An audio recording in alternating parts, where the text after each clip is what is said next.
Some of our available resources for our media plan that can actually be used to reach and educate this target population would include some of the following. We have films such as Food Inc., The Cove, Earthlings, and a lot of others that we could use.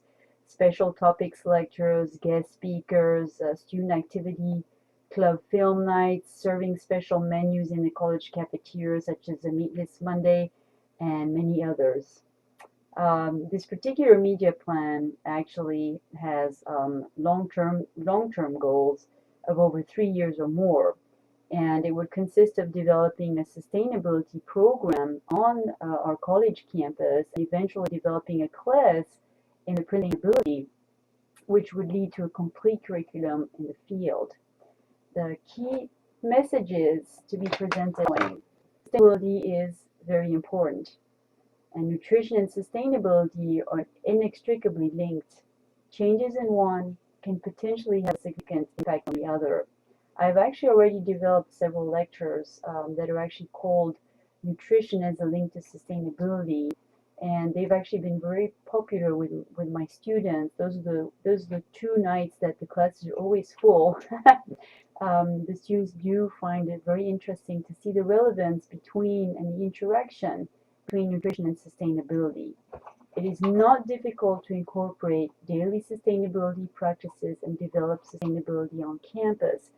Even if you're on a budget, it is very, very easy to incorporate daily sustainability practices.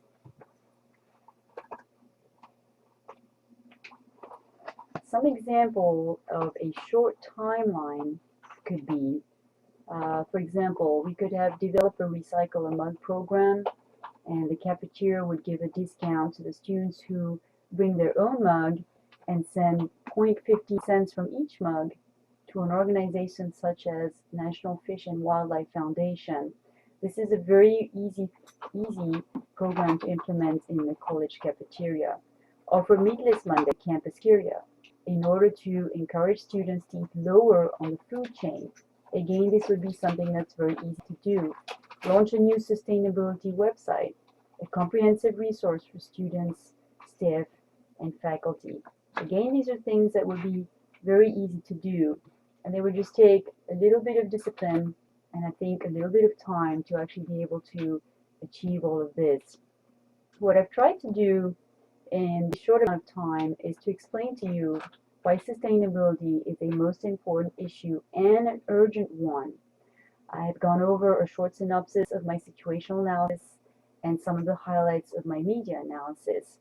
What I'd like you to remember, one thing that I've actually learned during this course that I've taken in English 522 is actually, and the work that I have carried out is basically how to detail a situation analysis.